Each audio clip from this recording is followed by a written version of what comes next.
NaniTube. Hey everyone, welcome back to NaniTube.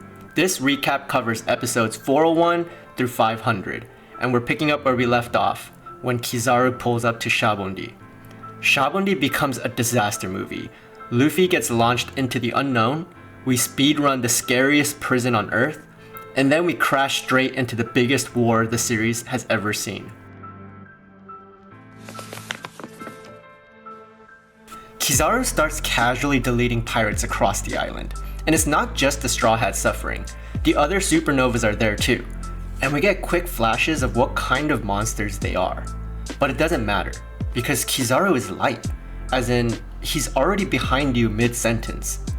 Meanwhile, the Straw Hats realize the Kuma they're fighting isn't Kuma, it's a Pacifista, a government-made cyborg copy. The crew manages to take one down, but it costs them everything, and the reward for that hard-earned win? Sentomaru shows up, another Pacifista shows up, and then Kizaru shows up again.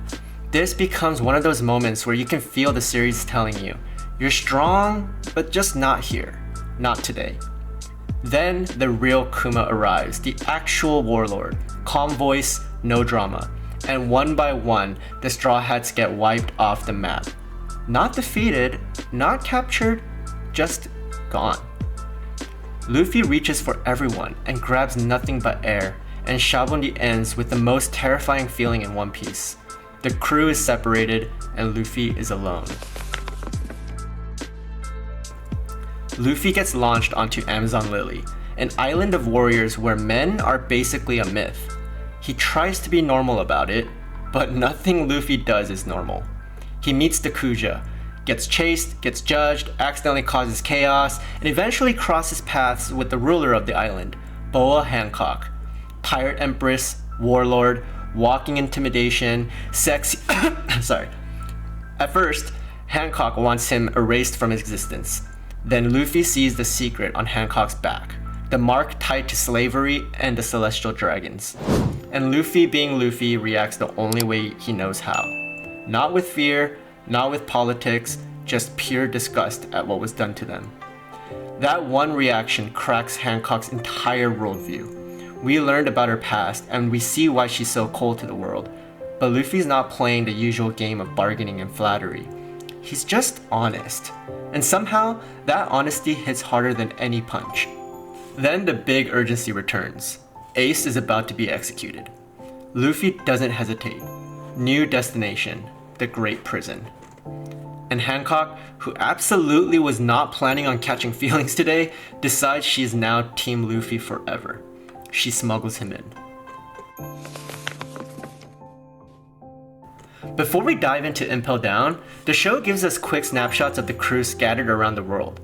Nami ends up around weather scientists, Usopp gets dropped into a survival nightmare with giant creatures, Chopper, Robin, Frankie, Zoro, Sanji, everybody is stranded somewhere that feels like a personalized side quest designed by fate. Or by Kuma. The important part is simple. They're alive, they're struggling, but nobody can reach Luffy. Luffy infiltrates Impel Down, a prison built like a layered nightmare. He runs into old familiar chaos immediately. Buggy is there, still failing upward as a lifestyle. Mr. 3 is there, and the prison staff is there like, how many of you are we recycling into this story? Luffy dives deeper through brutal levels, each one worse than the last, trying to reach Ace. But the prison's real monster is the chief warden, Magellan. Poison powers, instant death energy, zero sympathy.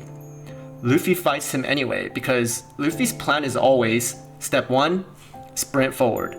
Step 2, figure it out during step 1. But this time, Magellan wrecks him. Luffy nearly dies, and that's when the prison reveals its secret underground DLC. Level 5.5, a hidden paradise in hell run by Ivankov, leader of the newcomers. Ivankov uses a miracle hormone ability to drag Luffy back from the edge, but it costs him years of lifespan. Luffy takes the deal instantly, because if saving Ace costs him time, Luffy's paying in full. Then the jailbreak becomes real. Luffy reunites with Bon Clay, And Bon Clay proves once again he is one of the most ride or die characters in the entire series. No hesitation, no fear, just friendship at max volume. Luffy also meets Jinbei, the Knight of the Sea, and the pieces start lining up for a prison break squad that feels illegal to even assemble. They storm the deepest level, but they're too late. Ace has already been moved, so the goal changes from rescue Ace here to escape this prison and chase the execution. The crew of escaped legends grows. Crocodile gets involved, chaos multiplies, and the prison starts collapsing under the weight of too many strong personalities refusing to stay locked up. Then things get worse. Blackbeard invades Impel Down. He's not there for Ace, he's there for power.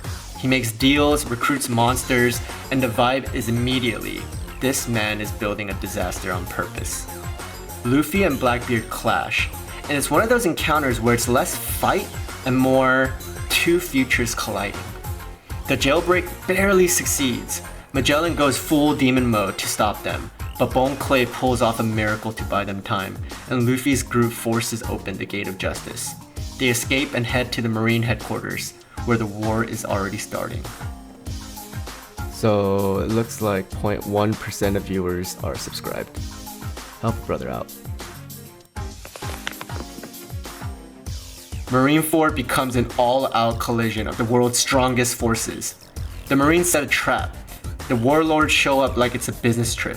And then, Whitebeard arrives.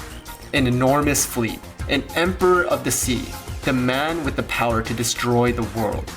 The war starts with earthquakes and tidal waves, and Marineford turns into a battlefield where every move reshapes the map. We get an emotional backstory on Whitebeard and Ace, and it lands hard, because Ace isn't just Luffy's brother, he's the symbol of everything the Marines want to erase. Akainu unleashes magma, Aokiji freezes the battlefield, Kizaru snipes people with lasers like he's bored, and in the middle of all of this, Luffy arrives. He drops into the war as a rookie, but he's moving with one purpose: get to Ace. That's it. He fights through warlords, admirals, pacifistas, giants, and literal legends. We see Mihawk test him. We see Kuma's machines swarm. We see commanders throwing their lives into every second. And the most painful part is this: Luffy is strong, but the world is stronger. Still, he keeps moving. The execution platform gets closer. Then the walls close in. The Marines try to crush Whitebeard's forces. The battlefield becomes a cage. People start dropping, and you can feel the cost rising by the minute. But Luffy refuses to stop. He burns through everything he has left. Ivankov even gives him an extra boost, but his body is breaking, and he keeps going anyway. He finally reaches the platform. He faces Garp, his own grandpa. And that moment hits like a truck, because it's not Marine versus Pirate, it's family, duty, and the kid screaming "move" with his entire soul. With everything against them, somehow, Ace gets freed. For a second, it feels like the impossible happened.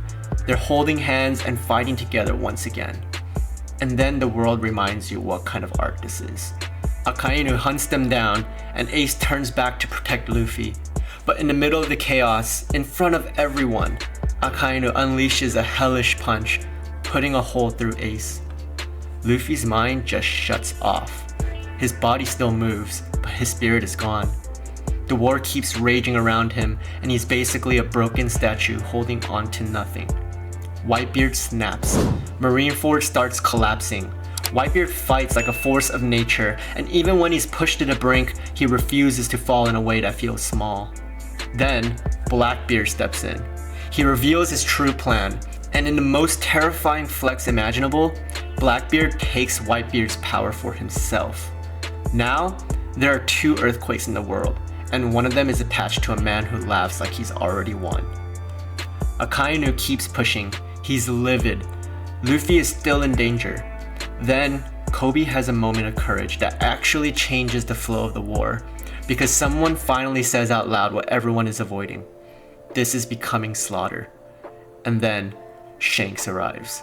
He walks in, collects Luffy's hat from Buggy like it's a casual errand, and ends the war with pure presence.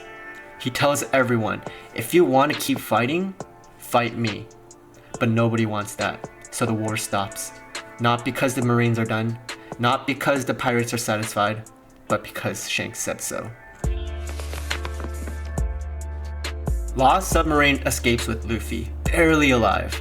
Hancock hijacks a Marine ship because she is no longer pretending to be normal about Luffy. They bring him to Amazon Lily. Luffy wakes up and instantly starts screaming for Ace, running like he can undo reality by force. And then it hits. Ace is gone. Jinbei tries to hold him together, but there's no shortcut through that kind of loss. Luffy breaks down completely, and the arc closes with the quietest pain of all. Not the war, not the explosions, just Luffy realizing the person he was chasing is never coming back.